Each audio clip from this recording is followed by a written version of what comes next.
Sir, হ্যাঁ বলো। কম্পিউটারটা অন করছি। হ্যাঁ, অন করার পরে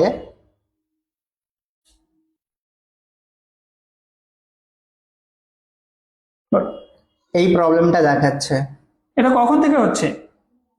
কম্পিউটারে আপডেট এসেছিল, আপডেটটা করছিলাম, কারেন্ট চলে যাওয়ার পর পুরোটা আপডেট হয়নি, ইউপিএস ছিল না তো, আচ্ছা, তারপর থেকে এই সমস্যা হচ্ছে। এই সমস্যাটি সমাধান করার জন্য কিবোর্ড থেকে কন্ট্রোল অল্ট এবং ডিলিট কি প্রেস করতে হবে। এই ধরনের অপশনগুলো আসবে। তারপর কিবোর্ড থেকে শিফট চেপে রেখে রিস্টার্ট করতে হবে। এই ধরনের অপশনগুলো আসবে। এখান থেকে ট্রাবল শুট এখানে ক্লিক করতে হবে। তারপর অ্যাডভান্স অপশন এখানে ক্লিক করব। এখানে এই অপশনগুলো আসবে যখন, এখান থেকে আনইনস্টল আপডেট এখানে ক্লিক করতে হবে।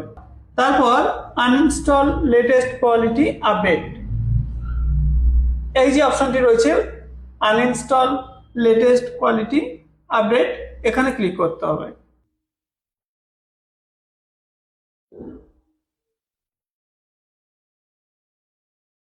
এই ধরনের অপশন আসবে, এখানে ক্লিক করতে হবে। এরপর এখানে পাসওয়ার্ড দিতে হবে। পাসওয়ার্ড দেওয়ার পর কন্টিনিউ, আনইনস্টল, এরপর আনইনস্টল কোয়ালিটি আপডেট এখানে ক্লিক করব। আপডেট আনইনস্টল হয়ে যাওয়ার পর এভাবে কম্পিউটার ওপেন হয়ে যাবে।